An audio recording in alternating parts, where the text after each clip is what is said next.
I was an accountant, a woman of balanced ledgers and white tablecloths on Sundays. My house smelled of baking and freshly ironed linen, and my daughter was the center of my universe. One call in the middle of the night, just a few words, and I said something that destroyed everything. Now I'm surrounded by concrete, the shuffle of strangers' footsteps, and a hollow space where her name used to be. I thought I was saving my daughter. Now I'm learning to live with the one I destroyed, myself. If this story resonated with your soul, click subscribe and let me know in the comments which city or country you're listening from. I'm truly curious to know where you're tuning in from. My name is Marilyn Thompson. I was 54 years old and lived in a quiet two-story house on a tree-lined street in a town most people couldn't find on a map without squinting. It sat somewhere between Detroit's forgotten outskirts and the edge of Michigan farmland. Not too big, not too small, just enough space for one widowed woman and her daughter. I had worked as a bookkeeper at St. Agnes Preparatory School for over a decade, filing receipts and tracking tuition payments with the kind of precision that came from needing order in a life that no longer gave it freely. Numbers made sense. They didn't leave. They didn't die. They didn't scream in the middle of the night. After my husband passed, aneurysm, sudden, cruel, I poured myself into the only two things I had left, work and Molly. She was 13 then, thin as a reed and already pulling away from me in quiet ways.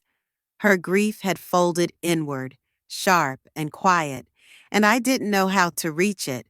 I responded the only way I knew how: structure, routine, carefulness. I packed her lunches with handwritten notes, washed her uniforms on gentle cycle, and drove her to school every morning, even when she started to slump lower in the passenger seat to avoid being seen. She was my purpose. Every calendar square, every grocery list, every cent saved, it all bent around her. I told myself I wasn't living through her. I was living for her. There's a difference, I thought. One is selfish, the other is sacrifice. I clung to that logic like a life raft. Our home was the kind you'd call cozy in real estate ads. White curtains, a pale blue porch swing, one of those doormats that said, "Welcome, friends," in fading cursive. I kept the garden trimmed, even though I hated weeding. I hung wind chimes in the backyard that only ever rang when the storm warnings rolled in. Inside, everything had a place. The bills were sorted in a labeled file box. The pantry was alphabetized. The fridge was always full. Control, that's what it was. Quiet, desperate control. Molly was 17 by the time everything began to fray. Not loudly, not suddenly. It was a slow unraveling. A missed curfew here. A strange phone call there. Friends with names she wouldn't repeat. The air around her started to change. Her laughter thinned out, her eyes hardened. I saw pieces of myself in her sometimes, but they were warped, younger versions with a stubborn edge. She had her father's quiet intensity and my sharpness when cornered. At school, they said she was gifted. Her test scores were exceptional, her teachers impressed. But there were notes, too, about missed assignments, about a shift in attitude. At home, I found emptier silences where words used to live. Her doors stayed shut longer. Her answers grew shorter. I tried to tell myself it was normal. Teenage years, hormones, grief, still echoing. But part of me, a deeper, maternal part, knew something wasn't right. I began to search for signs. Snooping, really. I checked her browser history. I went through her laundry for clues. I stood outside her room at night, listening to the low hum of whispered phone calls. She caught me once. Her stare cut through me, disappointed and cold. "Do you not trust me?" she asked. I didn't answer, not because I didn't, but because I wasn't sure what trust even meant anymore. On paper, we were fine. I paid the bills. She graduated high school early. We had dinner most nights, even if it was eaten in silence with the television flickering in the background. But there was a hollowing out happening, and I didn't know how to stop it. I only knew how to patch holes. So I did what I always did. I organized, I provided, I tried to be steady, and I prayed in my own way that it would be enough. Every Friday evening, I made her favorite meal: baked chicken with rosemary potatoes and green beans sautéed in garlic. A small ritual, a holdover from better times. Sometimes she ate it. Sometimes she didn't come home. When she did, I'd pretend not to smell the alcohol or see the smudged eyeliner. I kept setting the table for two. Hope is a ritual, too. There were nights when I would sit at the edge of my bed long after midnight, the house dark, my phone in my hand, staring at the last message I sent. "Let me know you're okay." Sometimes she replied. Most times she didn't. I told myself that was youth, that was independence. But deep down, I was afraid. Not of losing her physically. No, she was still under my roof. But of losing her to a version of herself I couldn't recognize. There is a particular ache in loving someone you cannot reach. A kind of grief that has no funeral, no closure. I lived inside that ache. I folded it into my routines. I carried it in the way I brushed her hair from her face when she fell asleep on the couch. In the extra charger I kept in my purse, just in case. In the way I still ironed her school shirts, even though she had stopped wearing them. People at work asked how she was doing. "She's brilliant," I said. "Independent." I smiled. I lied. Not because I wanted to deceive, but because the truth felt too fragile to say out loud. I remember one night standing at the kitchen window, watching her get into a car I didn't recognize. My hand was on the faucet.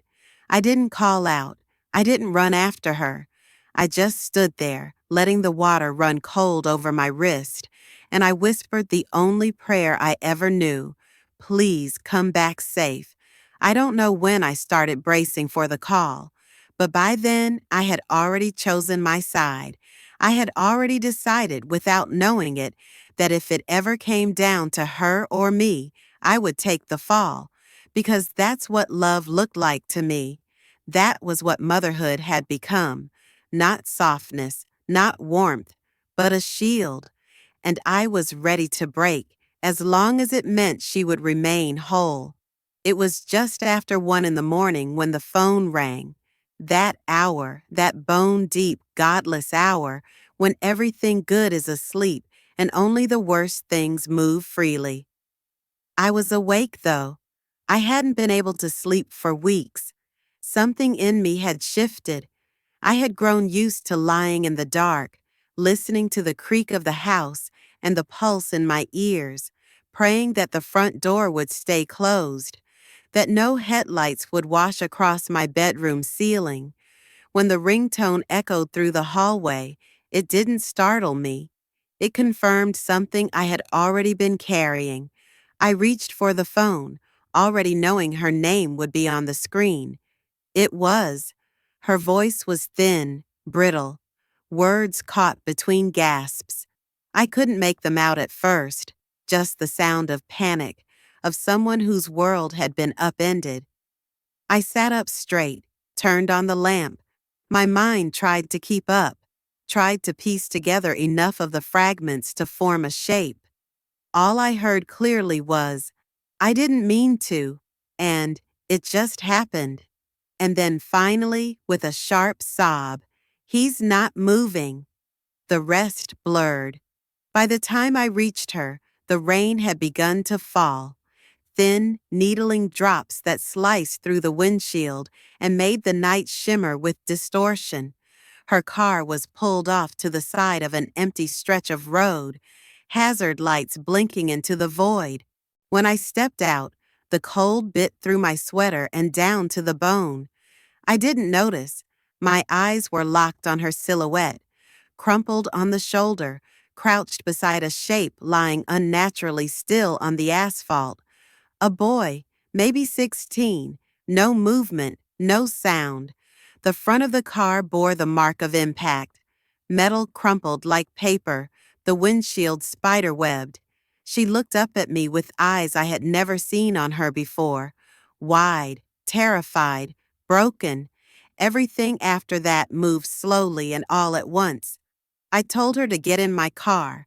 I told her not to say anything more. I pulled her close and felt her tremble against me. Her hair was soaked. Her clothes smelled like burnt rubber and fear. I drove us home with my hand locked around hers, and all I could think was, what now? What now? What now? The question beating in time with the windshield wipers. Inside, I made her take off her clothes. I put them in the washer. She moved like a marionette with its strings cut. Her skin was pale and blotchy, her lips purple from shock. I told her to shower, to stay in her room, to let me think. She obeyed without a word.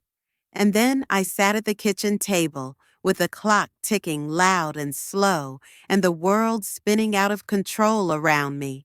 I could call the police. I could tell the truth, but the truth would destroy her. The truth would mean trials and headlines and prison bars.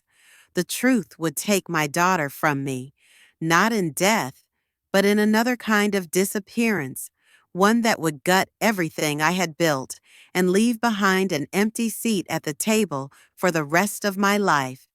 I thought of all the times I had tied her shoelaces, all the nights I stayed up sewing school costumes, packing lunches, driving to doctor appointments. I thought of her laughter at age 5, her sulking at 12, her cold silences at 17. I thought of the weight of her, sleeping on my shoulder during storms, and the years I spent making her world feel safe, even when mine wasn't. I made a choice. At dawn, I drove to the station. I walked in with my shoulders square and my story already formed. I told them it was me. I told them I had been driving, that I had been tired, that the rain was too heavy, the lights too dim. I described the moment of impact with a kind of detached sorrow, like a woman speaking of a dream she barely remembered. They asked questions. I had answers, not perfect ones, but enough to fit. I had spent my whole life learning how to appear composed, how to hide panic under polite smiles. I had kept budgets balanced during audits, maintained calm during emergencies, silenced my grief when my husband died. I knew how to carry something heavy without showing the strain. I signed the papers. I gave them my keys. They took my fingerprints. That night, I slept in a holding cell with a paper-thin blanket and a flickering light that never shut off. I didn't cry. I stared at the ceiling and imagined her safe, in her room, under her covers, her breathing slow and steady. I imagined that this was what mothers did, that this was what love looked like: sacrifice, silent, complete, unquestioned. I had erased myself for her, and I believed that meant she'd be okay. The first few days moved in a haze: processing, arraignment, the machinery of the system unfolding around me like a well-rehearsed dance. I followed every step. My lawyer was a tired man with too many clients. He told me the DA wanted a plea. I nodded before he finished his sentence. I didn't care about the details. I had one goal: to keep her name out of it. I thought of the boy's family. I saw them on the news, tear-streaked faces and shaking hands holding photographs. I watched from behind bars, clutching a cup of lukewarm coffee, wishing I could undo time, hating myself for being part of a pain I couldn't heal. I didn't think of myself, only her, always her. I imagined she would visit, that she would sit across the glass and thank me, that she would say she understood what I gave up, that she would promise to make something of her life, to honor the weight of my silence. But the days passed, then weeks. The phone stayed silent. The mail came thin. I told myself she needed time. That grief twisted people. That guilt froze the heart. I waited, and while I waited, I clung to the idea that I had done the right thing, that my suffering had a shape, a purpose, that one day, when she was older, when she was ready, she would come back to me with eyes full of tears and whisper the words that would make it all worth it. But already, deep beneath the surface, something in me had started to ache, not from what I had lost, but from what I had never really known, from the possibility that perhaps I hadn't saved her. Perhaps I had only disappeared myself for someone who no longer saw me at all. The first door closed behind me with a sound I had never heard before. It wasn't just metal on metal. It was a noise that seemed to reach into my chest and scrape at my ribs. It was final, a kind of punctuation at the end of a life I had been living without realizing it was already over. The hallway ahead of me stretched long and narrow, lit by a row of flickering fluorescent bulbs that hummed like angry insects. The air was thick and chemical, bleach layered over something older, something human and sour that refused to be scrubbed away. My shoes squeaked on the waxed floor as if trying to remind me I was still there, still made of flesh, still tethered to a body. They took everything from me before I even reached the cell. My watch, my sweater, my wedding ring, the small silver cross I had worn around my neck since my husband's funeral. They gave me a uniform that smelled like other people's sweat and institutional detergent, orange, stiff, too large at the shoulders, too short at the wrists. It scratched my skin and made me feel both exposed and hidden. I stared at the mirror above the intake sink, a slab of metal polished enough to reflect, but not enough to reveal. My face looked flat and gray, as if someone had drained all the color from it. My eyes were just dark holes. I tried to smile to see if my mouth still knew how. It didn't. The cell they led me to was a narrow rectangle of cinder block, painted an exhausted beige. The floor was concrete, stained in places where even the strongest cleaning chemicals couldn't erase time. A thin mattress lay on a steel frame bolted to the wall. A blanket folded at the end like a challenge. In the corner, a stainless steel toilet crouched next to a sink without a mirror. Everything echoed. The clink of the guard's keys, the scrape of my shoes, the small sigh I let out when the door closed behind me. The sound bounced off the walls and came back to me like someone else's voice. For a while, I sat on the edge of the bed and stared at my hands. They were dry, the knuckles cracked from too much cold air, but still my hands. The same hands that had braided Molly's hair, that had balanced budgets, that had kneaded bread, that had once signed a confession. I turned them over, palms up, as though an answer might be written there. There was nothing. Time lost shape inside those walls. Morning arrived, not with sunlight, but with the clatter of doors and the bark of a count. Breakfast was a tray shoved through a slot. Gray eggs, toast that tasted of cardboard, watery coffee. I learned to eat quickly, eyes down. Everyone did. The noise of the room was constant and yet strangely distant, as though it existed behind glass. Voices rose and fell, laughter, curses, whispers, a television murmuring from somewhere unseen. And yet my own space stayed heavy with silence, a silence that was not chosen but imposed, like a weight pressing against my chest. The first night I lay on the mattress staring at the ceiling inches above my face, tracing the faint grooves carved into the paint, names, dates, prayers scratched with paper clips or fingernails, little attempts at permanence in a place designed to erase it. The light from the hallway slanted in through the bars and cut the cell into stripes. I listened to the sounds beyond, the shuffle of footsteps, a woman crying 2 doors down, the clank of something metal hitting the floor. It should have been unbearable, but what unsettled me more was the rhythm I could already feel forming, like a drum beat beneath my skin, a routine that would become my world. Days turned into a strange procession. Count, meals, work detail, count again, lockdown, sleep that was never real sleep. My body adapted faster than my mind.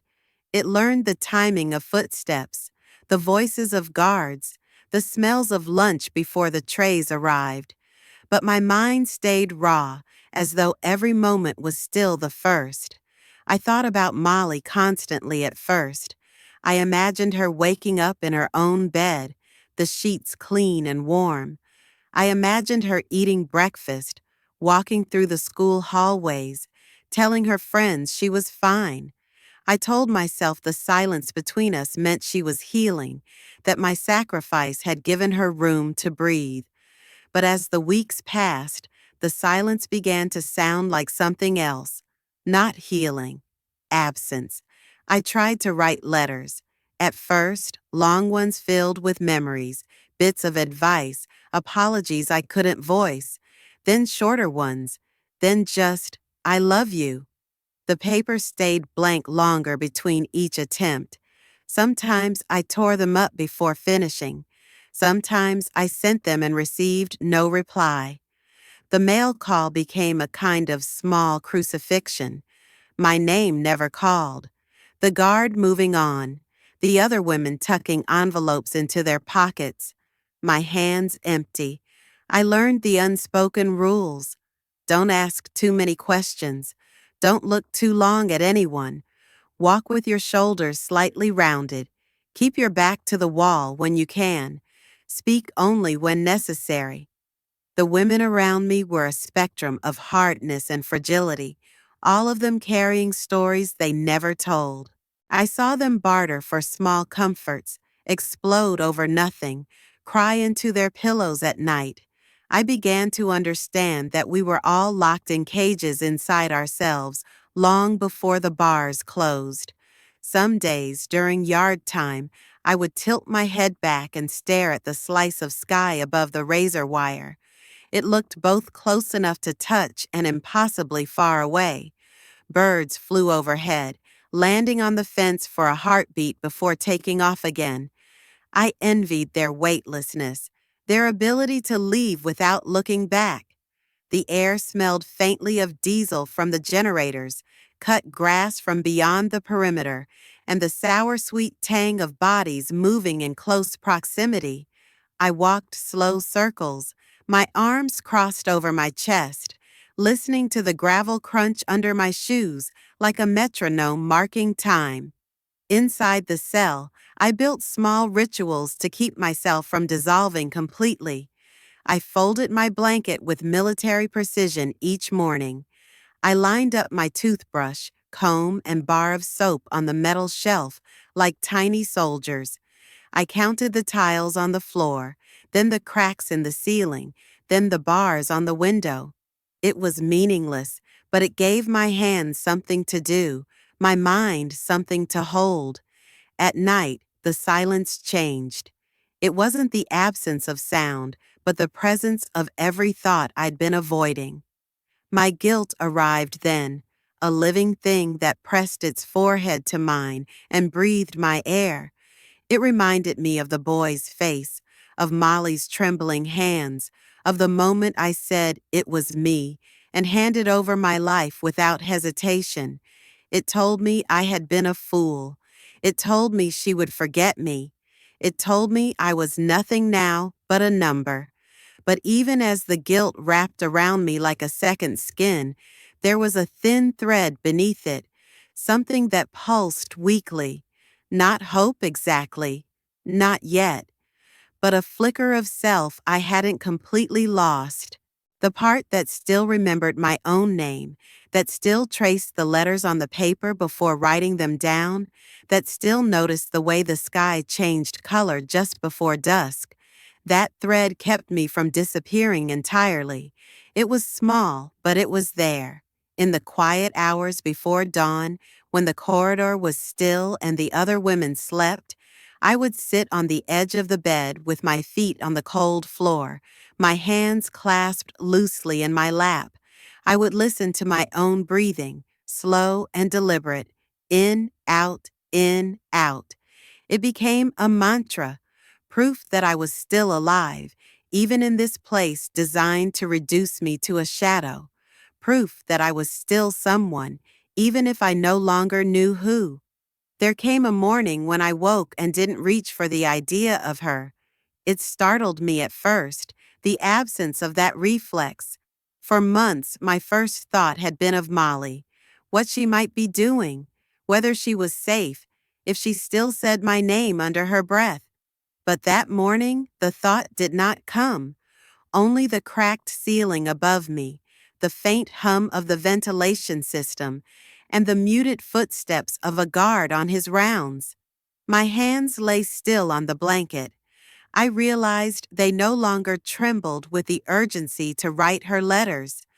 The paper on the shelf remained untouched, my pen dry. A few days later, another woman passed me in the corridor and murmured something about Facebook. Her cousin had seen photos of my daughter. Different hair color, a new town, a different name. Smiling at a party, a young man's arm around her shoulders. No mention of me, no shadow of the woman she had left behind. The words entered me like cold water, spreading slowly until they reached my heart. I didn't stop walking. I didn't ask questions. I nodded once and kept moving. But inside, something cracked. It wasn't loud. It wasn't dramatic. It was quiet, like a rope fraying strand by strand until the last one snapped. I stopped waiting for mail call. I stopped looking up when a guard called out names. I no longer tried to picture her face. My memory of it began to blur, the edges softening until I couldn't tell if I remembered her or a photograph of her. In its place, a blankness grew, heavy and still. I felt it settle over me like dust on a windowsill no one wiped anymore. Meals became a ritual of muscle memory. Pick up tray, sit at corner table, chew, swallow, taste nothing. The noise around me lost shape, voices like static, the clatter of trays, the television muttering an endless loop of tragedies and commercials. Sometimes I stared at the screen without hearing a word. Sometimes I closed my eyes and drifted somewhere between waking and sleep. There was no line between them anymore, only gray. I began to neglect the small routines that had once kept me afloat. My blanket lay wrinkled, my toiletries scattered on the shelf. I no longer folded my letters or lined up my shoes. I no longer cared about the tiny fragments of control. It felt like watching a tide recede, leaving behind a shore littered with what had been carried for years. My reflection in the metal mirror grew thinner, my skin paler, my eyes duller. I avoided looking at it. The woman staring back felt like a stranger wearing my features. I moved differently through the prison now. My shoulders no longer rounded in caution, but slumped in surrender. I spoke even less. My voice had gone unused so long it rasped when I tried. The other women stopped trying to draw me into conversation. They let me drift, a ghost among the living. I welcomed it. It was easier to dissolve than to hold together a self that no longer had a purpose. Nights were the worst. In the dark, lying on the thin mattress, I would feel the ache of my arms as though they were still reaching for someone to hold. Phantom weight, phantom warmth, the memory of brushing her hair, tying her shoes, tucking her into bed. All of it flickered like an old film reel, grainy and out of focus. I would turn my face into the pillow to muffle the sound of my breath, slow and shallow, as though I could hide from myself. I had once been a mother. Now I was an echo. The chaplain stopped me one afternoon in the hallway, pressed a pamphlet into my hand about faith and forgiveness. His eyes were soft, but his words blurred before I could absorb them. Forgiveness for whom? For what? The question felt too large to carry. I put the pamphlet on my bunk and never opened it. I wasn't angry anymore, not at Molly, not at myself. Anger had burned away, leaving only ash. There was no heat left in me, yet under the ash, something faint flickered. It wasn't love. It wasn't hope. It was more like a bare acknowledgement of my own heartbeat, stubborn and rhythmic, refusing to stop. I found myself sitting in the yard one afternoon, staring at the sky without thinking of her, noticing instead the way the clouds shifted like slow animals, the way the wind carried the smell of cut grass through the fences. For a moment I felt something like peace, or maybe just emptiness. They were hard to tell apart. I began to write again, but not to her, not to anyone, just to the space inside me where a mother had once lived. The pages filled with sentences that didn't explain, didn't accuse, didn't plead. They were small truths I could manage. I woke up today. The sky was gray. The bread was stale. I am still here. It was a strange relief to write without imagining an audience, without shaping my words to fit someone else's understanding. It was like pressing my palm to a wound and feeling my own pulse there. The transformation wasn't sudden. It was slow, like thawing ice, like a room filling with light so gradually you don't notice until the shadows are gone. One day, I realized I no longer thought of myself as her mother first. That title had slipped off me without ceremony. It didn't mean I stopped loving her. It meant the love had changed shape, no longer a chain, no longer a plea. It had become a quiet fact, like a scar, there but not defining. I wasn't free, not yet, but something had shifted. I was no longer holding my breath waiting for her to save me with a visit, a letter, an apology. I no longer rehearsed the moment she might walk back into my life. I had been emptied out, scraped clean, left with nothing but my own outline. And for the first time, I began to see that outline as something I might be able to fill again, not with her, but with myself. Redemption, when it finally began, came quietly. It didn't arrive in a flash of light or with the sound of trumpets. There was no dramatic moment, no apology delivered through glass, no tear-streaked letter pressed into my hands. It came instead like the slow drip of water through stone, imperceptible at first, then steady, then undeniable. It began the day I stopped looking out and started looking in. There was a volunteer counselor who came on Thursdays. Her name was Janice, and she wore soft sweaters and always smelled faintly of cinnamon. She ran something called a restorative journaling group. The first time she approached me, I almost laughed. What could I possibly have to restore? I had no one left to write to. I had written pages and pages into silence, but she didn't ask for anything in return, just handed me a notebook and said, "Write what's left behind." At first, I didn't touch it. The notebook sat on my shelf, unopened. Its blankness intimidated me more than any cell block ever had. But one night, when the air felt particularly stale and the noise of the prison grated against my bones, I picked it up. The pen felt too light in my hand, as if it couldn't possibly hold the weight of what I had to say.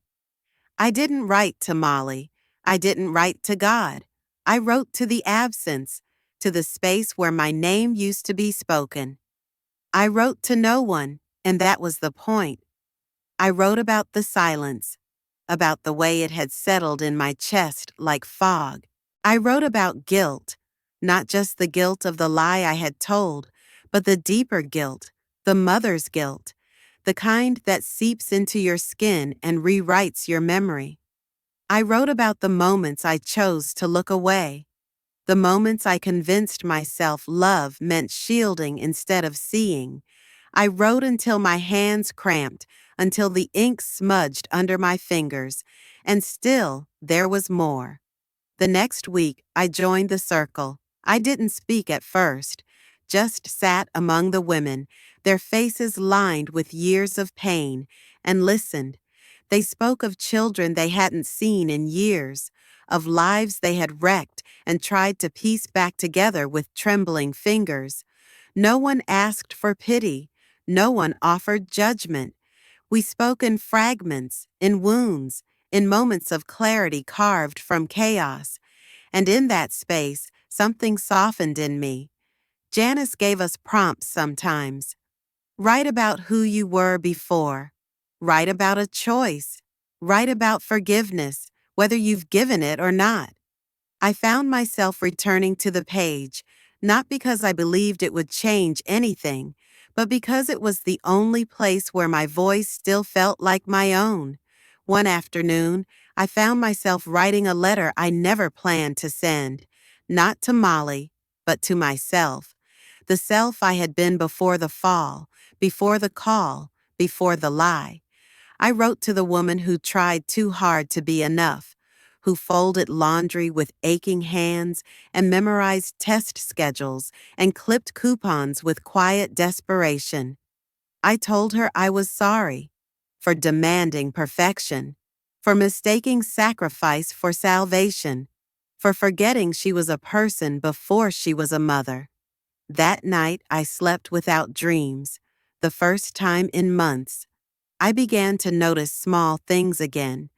The way the light pooled across the common room floor in the late afternoon, the faint sound of humming from a bunk across the hall, the careful way one of the older inmates folded paper cranes out of old newsletters. It wasn't beauty exactly, but it was presence. It was proof that even in this place, life threaded itself through the cracks. I started to volunteer in the laundry, not because I loved the work, but because it felt good to be needed in some small way. Folding sheets, sorting uniforms, moving with purpose. My body remembered how to serve, but this time it wasn't penance, it was process. The other women started to nod at me when we passed. One asked for help with a form. Another slipped me a stick of gum without a word. They didn't know my story. I didn't know theirs. But the silence between us had shifted from isolation to understanding. Some days, the grief returned, sharp and sudden. I would smell something familiar, orange peel, bleach, rain on pavement, and it would pull me under. I would remember her voice at age 10, asking if monsters were real. I would remember the way her hand used to disappear inside mine, and then I would remember how she let go, how she never reached back. But even in those moments, I no longer drowned. The sorrow was no longer an ocean, only a tide. It came, it receded, and I remained. The notebook filled slowly, page after page of thoughts, of fears, of truths I had buried beneath duty. I never reread what I wrote. I didn't need to. It wasn't for anyone else's eyes. It wasn't even for forgiveness. It was for clarity, for the sound of my own breath moving through the silence, for the knowledge that I could still name what hurt, even if it never healed. One evening, during Circle, I shared a line I had written. I carried her like a flame cupped in my hands, but I forgot that fire, left unchecked, will burn everything down. The room went quiet, and then someone nodded, and then another. No applause, no advice, just that. Recognition. That was enough. Redemption, I learned, is not a return. It is not a reunion. It is not even relief.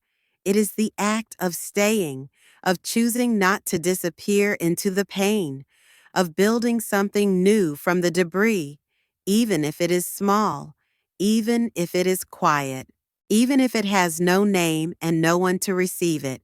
I did not find a new version of myself waiting on the other side of grief. There was no revelation, only a slow unfolding, a cautious reopening, a willingness to stand in the ruins and say, I am still here. And that, I think, was the beginning, not of freedom, but of something like forgiveness. They told me I was free on a Tuesday. No one tells you how strange it feels to hear those words after so many years of counting time in clinks, clangs, and numbers on walls. It didn't feel like freedom. It felt like being pushed into sunlight after too long underground, your eyes burning, your skin unsure how to breathe. The guards handed me a plastic bag with everything I came in with. One pair of jeans 2 sizes too small. A phone that wouldn't turn on. A hair tie. The elastic had gone brittle. My name still written on a strip of masking tape across the bag. Elaine Ward. I held it like it belonged to someone else. The gates opened with a mechanical groan. Not dramatic, just tired. I stepped across the threshold into the wind. It hit me harder than I expected. Not the cold, but the vastness. The sky was so wide it felt like it might crush me. No walls to lean against. No order to follow. No one telling me where to stand or when to eat. Just the sound of passing cars and a bird overhead slicing across the clouds like a blade. No one came to meet me. I stood there a while, pretending I was waiting for a ride. I watched other women walk past the gates over the years, some sprinting, some stumbling, some looking back. I thought I would be different. I thought I'd feel something triumphant, but there was no victory in my chest, only a silence I couldn't shake, a blankness that stretched forward in all directions. I took a bus into town. The driver didn't ask questions. He barely looked at me. I was grateful for that. I sat near the back and watched the world go by. Fast food chains, rusted gas stations, children with backpacks walking home from school. They didn't see me. I might as well have been a ghost pressing her hands against the glass, unseen and already fading. At the halfway house, they gave me a room with a thin mattress and a window that opened only 2 inches.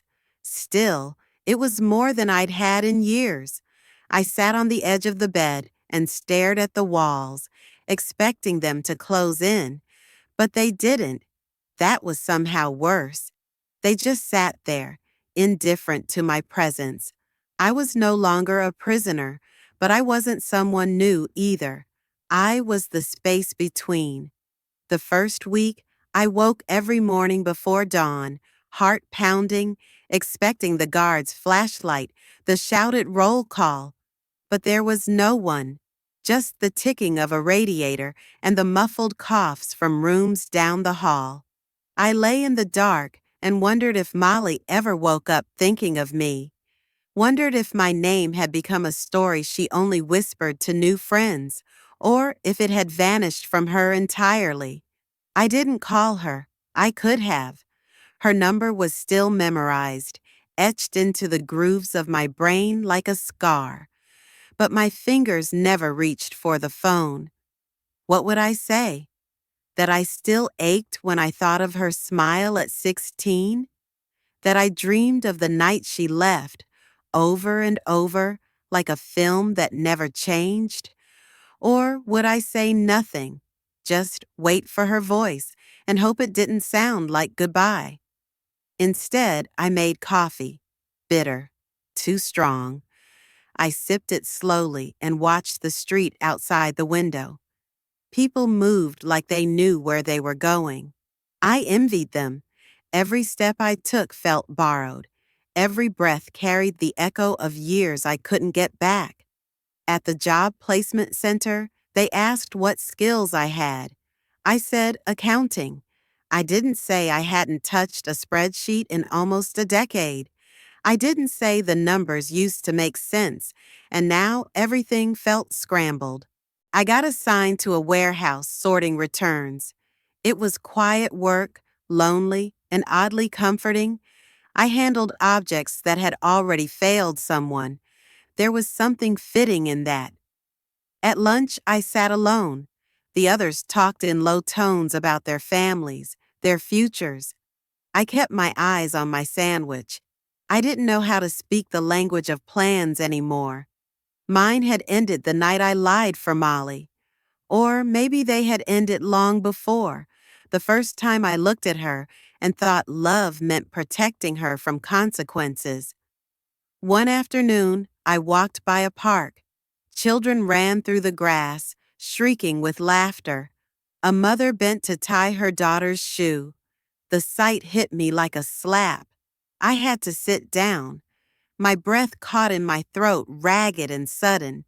I watched them until they faded into the blur of the city. I told myself I had no right to that life anymore. I had forfeited it, but the ache remained. I wrote again, late at night, in the margins of junk mail and grocery receipts, words not meant for anyone but me. I wrote about the girl I raised and the woman she became. I wrote about love that doesn't end, even when it breaks you.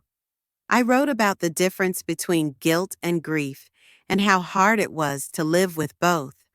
One day, I mailed a postcard. No return address, just a line scrawled in uneven ink. I hope you're okay. That's all. I don't know if she received it. Freedom is not a gift. It's a reckoning. It doesn't wrap itself around you in celebration. It leaves you standing in a room with nothing but yourself, asking if you're still someone worth returning to. I still flinch at loud voices. I still sleep with my hands curled tight. I still don't look too long in the mirror. But I go to work. I make my coffee. I let the sun hit my face for a few minutes every morning before the day begins. It's not redemption. It's not reunion. It's presence. And sometimes, when the wind rustles the trees just right, I close my eyes and pretend I am somewhere else. Not in the past, not in the pain, but here, still breathing, still walking, still mine.